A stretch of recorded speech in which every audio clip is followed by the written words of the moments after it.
বাংলাদেশের ভবিষ্যৎ রাজনৈতিক প্রেক্ষাপটে আওয়ামী লীগের অবস্থান কী হবে সেটা এক গুরুত্বপূর্ণ আলোচনার বিষয় হয়ে দাঁড়িয়েছে। মানে আলোচনা তো বটেই, বিতর্ক হচ্ছে এবং বাকবিতণ্ডাও হচ্ছে, আমরা এটা খেয়াল করছি নিশ্চয়ই। সত্যিকার অর্থে এটা অনিবার্যই ছিল।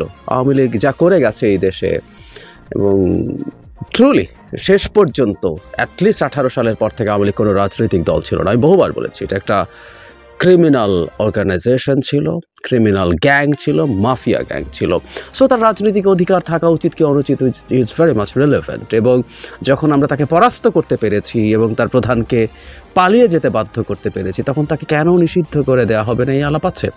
কিন্তু সম্প্রতি একটা সাক্ষাৎকারে আমাদের প্রধান উপদেষ্টা এমন একটা কথা বলেছেন, আমি ধারণা করি এটা নতুন বিতর্ক তৈরি করবে। তিনি ভারতের পত্রিকা দ্য হিন্দুর সাথে একটা ইন্টারভিউতে এর দায় মোটামুটি বিএনপির ওপরে দিয়েছেন। আমি আসবো সেই জায়গায়। এটা কি বিএনপির দায় নাকি অন্য কিছু আছে? সম্প্রতি আমাদের ছাত্রদের মধ্য থেকে হওয়া একজন উপদেষ্টার একটা খুব গুরুত্বপূর্ণ বক্তব্য আছে এই প্রসঙ্গে, সেটা যোগ করব। এবং এই মুহূর্তে ক্ষমতার বাইরে থাকা উপদেষ্টা না হওয়া উপদেষ্টা ছাত্র সমন্বয়কদের মধ্যে যেন হাসনাতেরও কিছু মন্তব্য, সব কিছু মিলে এই ইস্যুতে সামনে বেশ কিছু বাকবিতণ্ডা হবে, আমরা এটা ধারণা করতেই পারি। এবং আওয়ামী লীগ শেষ পর্যন্ত নিষিদ্ধ হবে কি না সেটাও সম্ভবত আমরা অনুমান করতে পারছি, কারণ এটা শুধু বিএনপি না, দেয়ার আর সাম আদার ফ্যাক্টরস, অনেকেই এখানে খেলছেন, আমরা এটা দেখতে পাচ্ছি। কি দাঁড়াবে সেটা নিয়ে কথা বলি। আমরা ডক্টর ইউনূস কি বলেছেন সেই কথায় আসব, এবং তার আগে জনাব হাসনাত যা বলেছেন সেটা নিয়ে একটু কথা বলি। তিনি একটা অনুষ্ঠানে খুব ক্লিয়ারলি বলেছেন এবং উনি বিএনপিকে ব্লেমও করেছেন কিছু ক্ষেত্রে। আমি একটু ওনার বক্তব্য পড়ি। হাসনাত আবদুল্লাহ বলেন, এখন বলা হচ্ছে বিএনপির ভারপ্রাপ্ত চেয়ারম্যান তারেক রহমান সংস্কারের মূল প্রবক্তা, কিন্তু 28 অক্টোবর কিন্তু সফল হতে তাকে দেখা যায়নি। সেখানে সমাজের সব শ্রেণীর মানুষ অংশ নেয়নি। বিএনপি 28 অক্টোবর আমাদের মনে আছে এক বিরাট জনসভা করেছিল, যেটা আওয়ামী লীগ ছত্রভঙ্গ করে দিয়েছিল শক্তি প্রয়োগের মাধ্যমে। এটাকেই উনি সামনে ডেকে এনেছেন এবং ওখানে বিএনপিকে ব্লেম করা হচ্ছে, আমরা এভাবে বলতে পারি। কারণ হলো যে বক্তব্য তিনি দিয়েছেন সেটা এরকমই ইন্ডিকেট করে। তিনি বলেন, আওয়ামী লীগকে ব্যাকডোর দিয়ে সেটেলমেন্টে যাবেন। আপনারা যদি মনে করেন ব্যাকডোর চ্যানেল দিয়ে সমঝোতা করবেন, তাদের ব্যবসার অংশ হবেন, তাহলে মনে রাখি উই আর অলরেডি শহীদ। পিছিয়ে আসার কোনো সুযোগ নেই। যে রাজনৈতিক দলগুলো চিন্তা করছেন, আপনারা আমাদের ভুলে যাবেন না।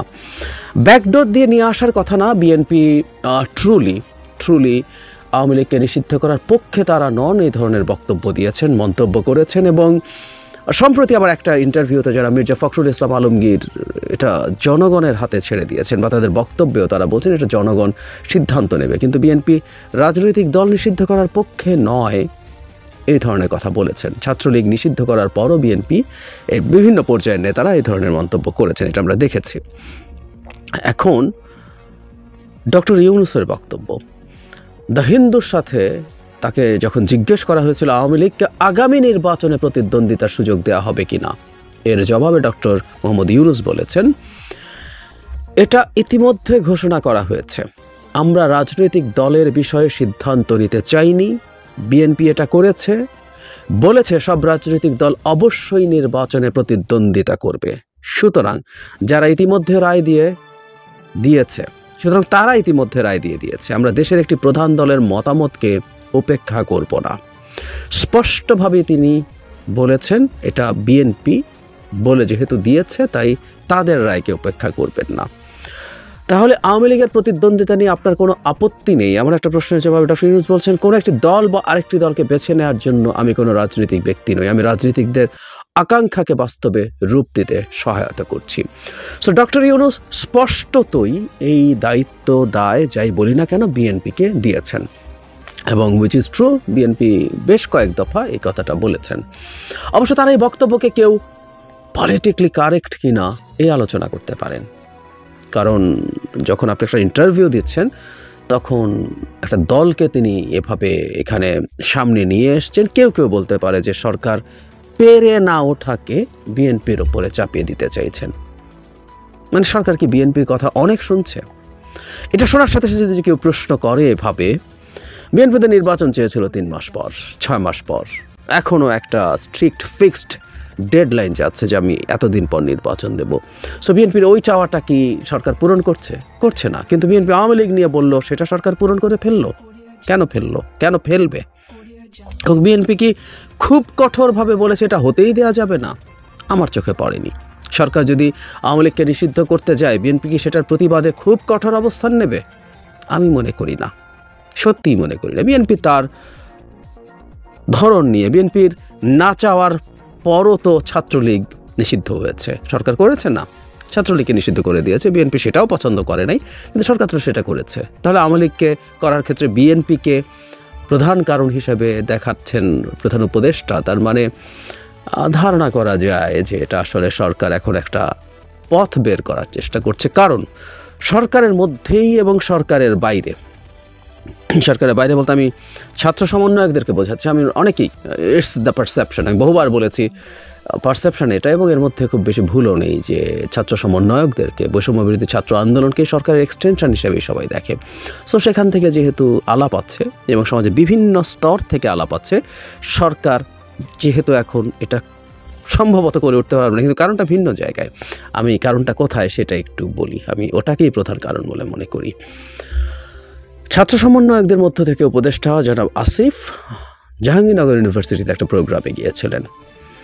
এখানেও তিনি বিএনপিকে দায়ী করেছেন। আমি পড়ি উনি কি বলেছেন। আওয়ামী লীগকে নিষিদ্ধের কথা বললে বিভিন্ন রাজনৈতিক দল অনীহা প্রকাশ করে, যা গণঅভ্যুত্থানের স্পিরিটের সঙ্গে সাংঘর্ষিক। না, এটা প্রধান কথা না। তিনি যে কথাটা বলছেন, যেটার কারণে আসলে এখানে আসা, সেটা হচ্ছে এই। এছাড়া আওয়ামী লীগ নিষিদ্ধের প্রসঙ্গে ডেমোক্রেসির কথা বলে বিদেশের দূতাবাসগুলো চাপ প্রয়োগ করছে বলেও তিনি জানিয়েছেন। বিদেশের দূতাবাসগুলো, একটা দূতাবাস না, এটা শুধু ভারতীয় দূতাবাস এরকম না, আরও অনেক দূতাবাস। তার মানে দূতাবাসদের চাপ আছে গণতন্ত্রের কথা বলে। এবং আমরা ধারণা করতে পারি বাংলাদেশের ব্যাপারে ইন্টারেস্টেড যেসব দূতাবাস আছে, ইউরোপ, মানে পশ্চিমা দেশেরগুলো, মূলত ইউরোপ বা আমেরিকা, আমি জানি না তিনি কাদের কথা ইন্ডিকেট করছেন। তার মানে মুদ্রা কথাটা হচ্ছে আওয়ামী লীগ থাকা না থাকা একটা জিওপলিটিক্যাল বিষয়, ইন্টারন্যাশনাল রিলেশনসের বিষয়েও, ইন্টারন্যাশনাল পলিটিক্সের বিষয়েও পরিণত হয়েছে। এটাই সম্ভবত প্রধান কারণ সরকার চাইলেও এটা করতে পারবে না। এটাই প্রধান কারণ। কারণ এই যে বললাম, বিএনপি চায়নি ছাত্রলীগকে, তারপর তো নিষিদ্ধ করে দেওয়া হয়েছে। এটা চাইলে যে কোনো, সেই ক্ষেত্রে তো খুব দ্রুত আলটিমেটাম দিয়েছিল বৈষম্য বিরোধী ছাত্র আন্দোলন, সেটা মেনে নেওয়া হয়েছিল। যদিও ছাত্রলীগকে নিষিদ্ধ করা আবিট সেফার ছিল, কারণ টেকনিক্যালি ছাত্রলীগ আওয়ামী লীগের অঙ্গ সংগঠন নয়। আমরা জানি আমাদের যে আরপিও আছে সেটাতে কোনো দলের ছাত্র অঙ্গ সংগঠন থাকতে পারে না। ফলে তারা একটা ট্রিক করেছিল, যেটা বিএনপিও করে, তারা ভ্রাতৃপ্রতিম সংগঠন বা এরকম একটা কিছু বলে এই সংগঠনগুলো করে, ডিফ্যাক্টও তাদের ছাত্র সংগঠনই আসলে এগুলো। সো এটা যখন নিষিদ্ধ হয়েছে, টেকনিক্যালি আওয়ামী লীগের উপর এটার আঘাত আসেনি, এভাবে বলা যেতে পারে, অন্তত কাগজে কলমে তর্কের খাতিরে। আওয়ামী লীগের উপর হাত দেওয়া ডেফিনেটলি একটা ডিফারেন্ট ব্যাপার। যাই হোক, আমরা আওয়ামী লীগকে নিয়ে এই আলোচনা, বিতর্ক সামনে আরও স্ট্রং হতে দেখব, এবং বাংলাদেশে যারা আওয়ামী লীগ নিষিদ্ধ চান তারা অন্তত সাম্প্রতিক ঘটনার পর, ছাত্র সমন্বয়ক, প্রধান উপদেষ্টা সবার বক্তব্যের পর বিএনপির উপরে হয়তো ক্ষুব্ধ হবেন, এবং বিএনপিরও এখন এই ক্ষেত্রে কী অবস্থান তারা নেবেন সেটা দেখার ব্যাপার আছে। তাত্ত্বিকভাবে বলছি, বিএনপি যদি এখন বলে যে ঠিক আছে, আওয়ামী লীগের ব্যাপারে সরকার যে সিদ্ধান্ত নেবে সেটা তারা নিক, এই ব্যাপারে আমাদের কোনো বক্তব্য নেই, তখন কি সরকার করবে? দেখার ব্যাপার আছে। আমার টেক আমি জানিয়ে দেই, আমি মনে করি না সরকার তারপরে এই সিদ্ধান্তটা নিতে পারবে। ঘটনা যেটা হয়েছে, বাংলাদেশের পলিটিক্সের মাঠে কিছু এজেন্ডা জারি রাখা, এবং ছাত্ররা যেহেতু রাজনৈতিক দল তৈরি করছেন, তারা কিছু ইস্যু তৈরি করবেন, এবং তারা কিছু ইস্যুর মাধ্যমে বিএনপি তাদের রাজনৈতিক প্রতিপক্ষ হতে যাচ্ছে আগামী নির্বাচনের মাঠে। সুতরাং তারা বিএনপিকে ব্যাকফুটে নিয়ে যাওয়ার জন্য নিশ্চয়ই কিছু এজেন্ডা সামনে আনবেন। রাজনীতির মাঠে এই খেলাগুলো হয়, এগুলোকে খেলাই বলছি। আমরা জানি, আমরা বুঝি, কিন্তু তারপরও আমরা ভিন্নভাবে সেটাকে প্রেজেন্ট করার চেষ্টা করি। এটাই হচ্ছে রাজনীতি। সুতরাং বিএনপির বিরুদ্ধে ব্যবহার করার মতো কিছু গ্রাউন্ড, বৈষম্য বিরোধী ছাত্র আন্দোলন, বা নাগরিক কমিটি যারা দল করতে যাচ্ছেন তারা আনবেন, যেটা দিয়ে বিএনপিকে ব্যাকফুটে তারা নেওয়ার চেষ্টা করবেন রাজনীতির মাঠে। সময়ই বলবে কার কৌশল কীভাবে কতটা কার্যকর হয়। তবে একটা তীব্র ডিবেট যে সমাজে আছে সেটা তো চলতেই থাকবে, এতে কোনো সন্দেহের কিছু নাই। দ্য হিন্দু যে প্রশ্ন করেছে আগামী নির্বাচনে কি অংশ নেবে, আওয়ামী লীগ যদি নিষিদ্ধ না হয়, প্রসেস আছে, আমাদের ক্রাইম ট্রাইব্যুনাল যে অ্যাক্ট আছে, ইন্টারন্যাশনাল ক্রাইমের যে অ্যাক্ট আছে, সেটার মধ্যে দলকে বিচার করার সুযোগ আছে এবং সেই সুযোগের মধ্যে এটাকে ঢোকানো যেতে পারে। এবং পুরোপুরি নিষিদ্ধ না করেও এই অপশন কোনো না কোনোভাবে ওই আইনের মধ্যে ইনক্লুড করা যেতে পারে যে বিচার শেষ হওয়ার আগ পর্যন্ত দল হিসাবে সে তার কার্যক্রম চালাতে পারবেন। আমি আগেও ইনফ্যাক্ট একটা কথা বলেছিলাম আওয়ামী লীগ প্রসঙ্গে, তার যে জনসভা, তার যে কর্মকাণ্ড, এগুলো সমাজে নানান রকম ক্রাইসিস তৈরি করছে। সো টেম্পোরারিলি হলেও তাদেরকে কোনো না কোনোভাবে কার্যক্রম থেকে দূরে রাখা যায় কি না, বা একটা দুটো তিনটে নির্বাচন থেকে, কেউ কেউ বলছেন নানান রকম হাইপোথেসিস যে তারা 3টা নির্বাচন ধ্বংস করেছে, তাদের 3টা নির্বাচন করতে না দেওয়া উচিত।